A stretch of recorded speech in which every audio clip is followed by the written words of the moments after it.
Hey, what's up you guys? My name is Lindsay and you're watching my channel, A Sight to See. So I spent 4 out of the 5 months that I was backpacking last year in Europe, and though I posted basically all of the good stuff that happens, I may have left out some of the bad parts of my travel just because it either didn't fit in with the vlog that I was filming that day, or I wasn't filming, or I was kind of just a little too shaken up to talk about it to my camera when I was out there. But you know, that was all a few months ago, so these are my worst travel experiences from when I was backpacking in Europe. So the first one started right away. When I was in Ireland, I got off the plane and you have to go through customs, just like you have to do anywhere when you're traveling internationally. And I didn't have my flight to Spain yet. So the customs lady was kind of like, how long are you spending here? What do you mean you don't have your flight out yet? And she was really drilling me, and it made me really nervous because this is my first experience landing in Europe, and this lady was not being nice to me at all.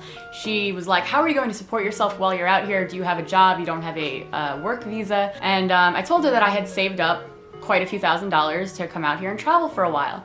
And she wanted me to bring it up on my phone to show her how much money was in my bank account, which I thought was a little weird, but like I had to prove it. But I had not yet put my SIM card into my phone and their Wi-Fi wasn't working for me. So I couldn't show her my bank information because I stupidly did not screenshot that.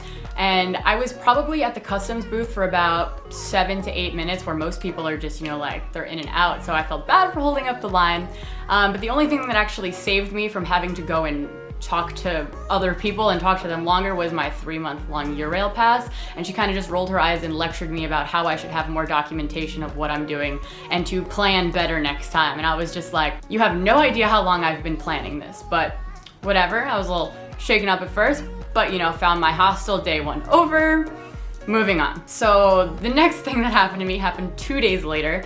I do all my editing on my laptop, obviously. My 2015 MacBook Pro, and I was editing my first vlog, and when you have a MacBook, the charger, it goes from yellow when it's charging and it goes to green when it's fully charged. So mine started like pulsing yellow, so it wasn't charging my battery, and I was just like, what's going on? And that same exact day, an article came out online talking about how the 2015 MacBook Pros were recalled. Yeah, so I was just like, are you kidding me? Like, I have to get a new battery? I've been out here for 2 days, and they said that you can send your computer away to Mac for 2 weeks, and I was just like, I can't do that. So I went and found the closest Apple retailer store, and this process took literally a day of me being in Dublin, which was really sucky because I wanted to spend it filming, but I had to spend it getting my computer fixed. So I went to this place and they said that a battery replacement was gonna cost me $300, and I was just like, really? Like, this had to happen 2 days after I got out here? And so then he sent me to a different Apple retailer for a battery because they didn't have it. Basically, the guy plugged in my laptop to his charger and it was charging, and I was just like, what? Like, why won't my charger charge my computer? So in the end, it wound up not being the laptop battery, but my plug adapter, my $60 plug adapter did not work. It was not converting the voltage correctly or something. Basically, I had to buy one of those world travel kits so I could use my laptop again. But that was really, really stressful, and I was not expecting that. So, you know, always keep that in mind if you are going to Europe for the first time, like when they don't have the same plugs as us. You gotta buy the right kind of adapter and make sure it works. And that's kind of hard to do before you leave, so just keep in mind, that could be a problem. The rest of my time in Ireland was fine. Didn't have any other bad travel experiences, thankfully, because I feel like those 2 were enough. Next, we're gonna go to Spain. So in Spain, the worst thing that happened to me was definitely getting my phone stolen at a club. Me and my friends went out for one of my best friend's birthdays. You know, we weren't drinking much, we were fine, and we were gonna get a taxi to go home. I'm walking up along the wall of the club looking to get an Uber or Lyft or whatever they had, and I was looking down at my phone. I'm in a huge crowd of people. Somebody pushes my shoulder up against the wall, takes the phone out of my hand, and just dips through the crowd. And I'm just like, Jess and Brittany were a little bit behind me, and like they didn't really see it happen, so there was nothing anybody could do. I watched my phone on my tracker app, and I just watched it drive away. And I was like, great. So I had to buy a new phone, and then the day that I bought a new phone, all the places that you could get SIM cards in the area, like their systems were shut down, so I couldn't get a data plan. And that same exact day, the Wi-Fi at our Airbnb went out. So I was completely off the grid for an entire day. I couldn't contact my family. There was no internet, there was no data, there was nothing I can do. And I just kind of felt bad because my family's probably like, why can't I see her on my tracker app? Like, why is she off the grid? So that really sucked, and couldn't really plan on that happening. Also, in that same Airbnb, the first time we were using the key at night because somebody let us in, showed us the Airbnb. We went out, went to have dinner and a few drinks, and came back in. Brittany put the key into the door, turned it, and it broke off in the door. And so we're just like, what? We go in, we call the Airbnb guy. He doesn't live in the Airbnb. He rents out 3 of the apartments in the Airbnb. So we are the only one with a broken half of a key that can get in and out and lock the door, because it would still work. It's just half of the key is in the door. So anybody with a full key couldn't use the lock. So we called the Airbnb person, and he said that they're gonna send a locksmith out and it's gonna cost us $50. And we were like, absolutely not. Why are we gonna pay for this when you had a faulty key? Like, that's not our fault. And so we went back and forth with him for a little while, but eventually he said, okay, but if it happens again, you have to pay for it. Like, we were deliberately trying to break his key. Anything can happen, but that stuff is covered under Airbnb's insurance, so there was no reason why we should have paid, and we didn't pay. So if anybody tries to scam you like that, Airbnb covers it. So one thing about Spain is that everybody really goes out at like 11 or 12 at night and they party until like 5 in the morning, which is not something that we're really used to. We usually go out a little bit beforehand, but we were trying to, you know, fit into the culture of Spain. So we would be out like weirdly at like 3 in the morning.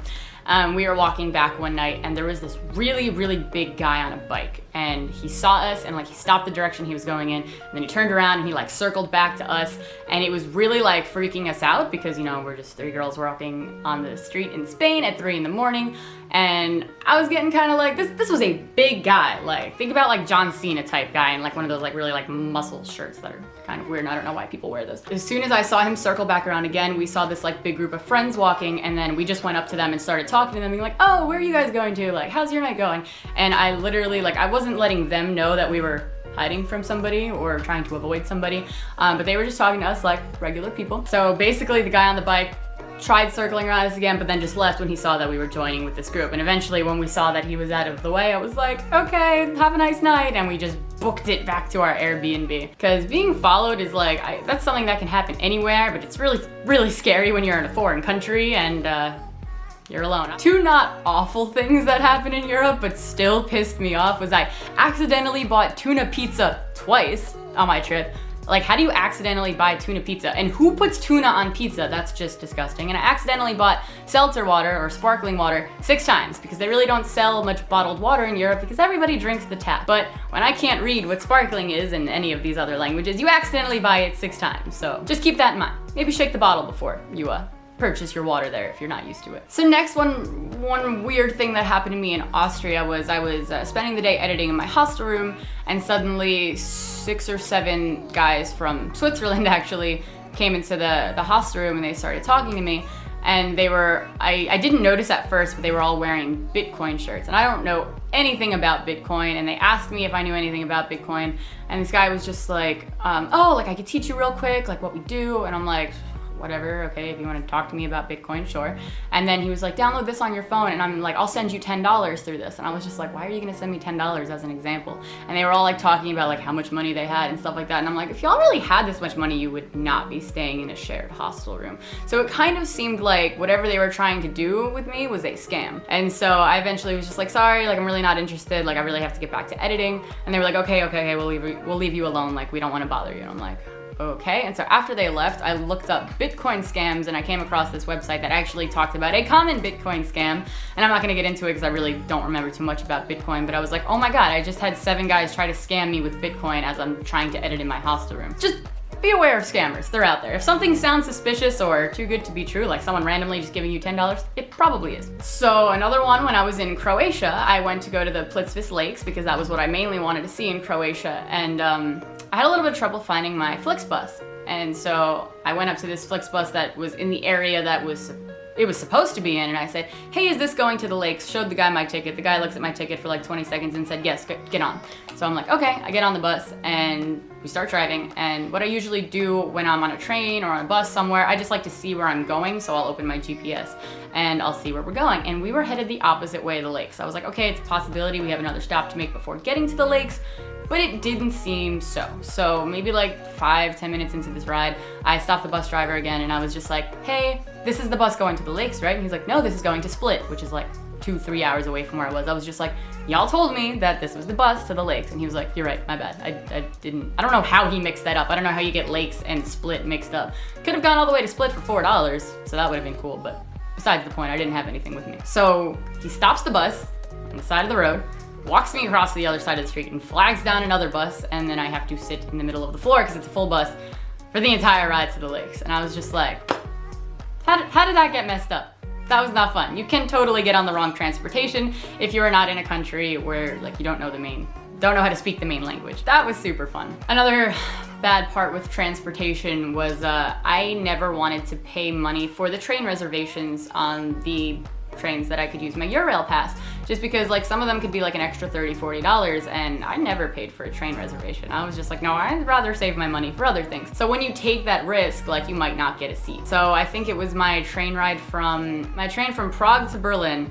I had to spend 4.5 hours sitting on the floor with a bunch of other people sitting on the floor in a cramped train.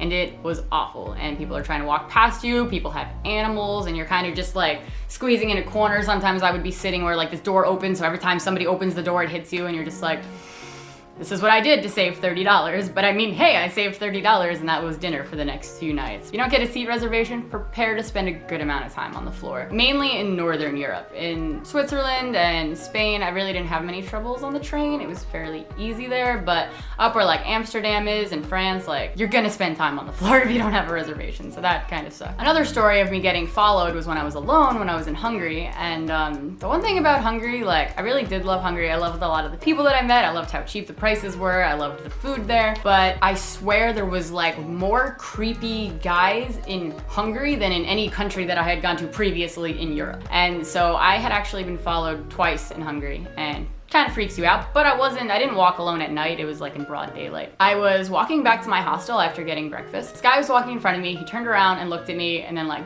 turned back to walk straight and just like stopped walking. And then like I passed him obviously because I was walking.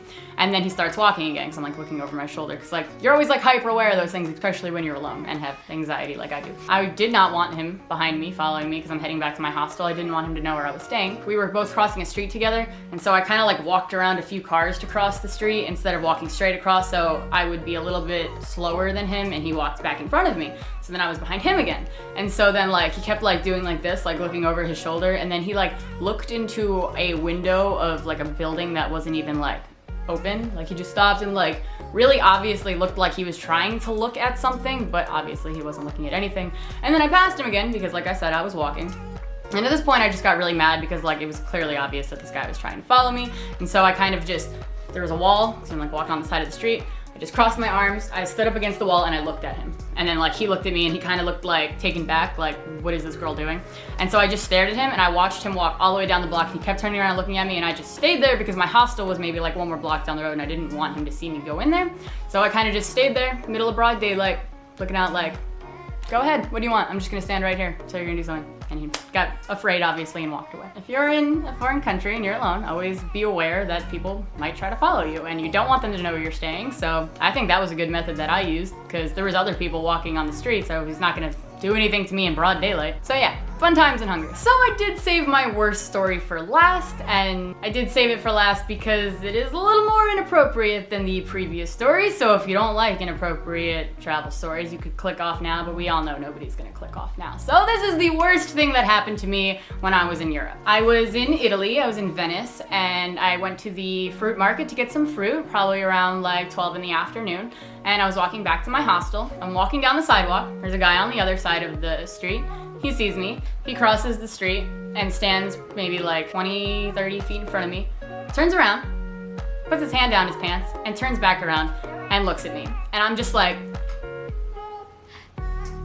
so I clearly walk into the middle of the street to walk around this creeper who's literally just touching himself in the middle of the street in broad daylight in the middle of public and staring at me, obviously. And so I continue to walk down the sidewalk. I turn around and he's following me with his hand down his pants like, what? Like, what? I just don't understand. That's something people do? I don't know.